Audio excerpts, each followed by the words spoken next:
Voilà, vous avez 4 dessins et au-dessus de chaque dessin, vous avez une inéquation.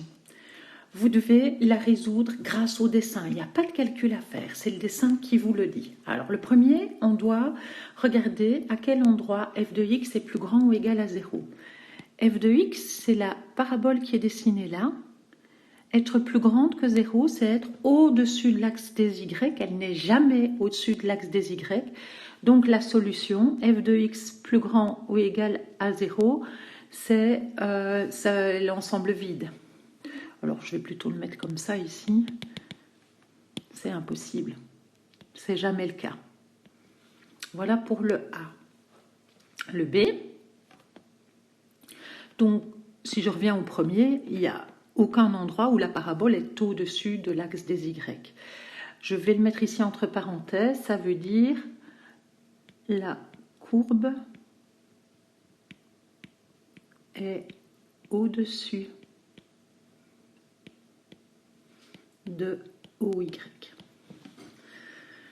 Alors pour le petit b, on vous demande à quel endroit de nouveau f de x est strictement supérieur à 0, donc à quel endroit la courbe est strictement au-dessus de l'axe des y.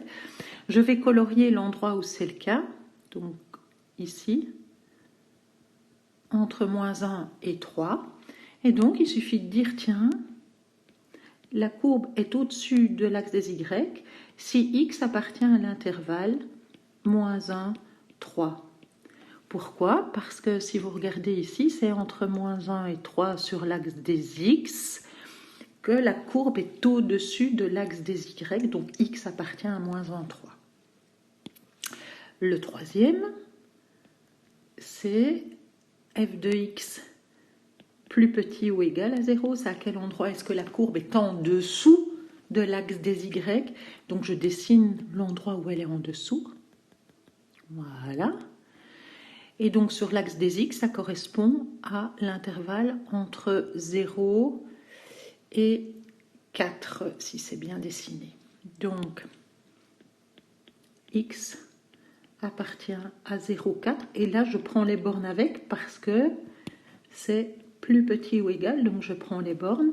Regardez, avant, c'était strictement plus grand, donc là, j'ouvre l'intervalle.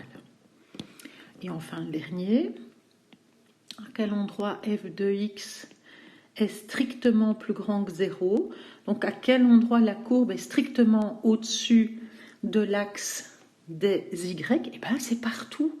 Regardez, là elle est au-dessus, elle est au-dessus. La seule chose, c'est qu'en 2, là ça ne marche pas. Pourquoi? En 2, elle est égale à 0 et pas supérieure à 0. Donc l'idée, ici, c'est x appartient à tous les réels, sauf à 2, puisqu'en 2, elle est égale et c'est strictement supérieur à 0. Donc voilà pour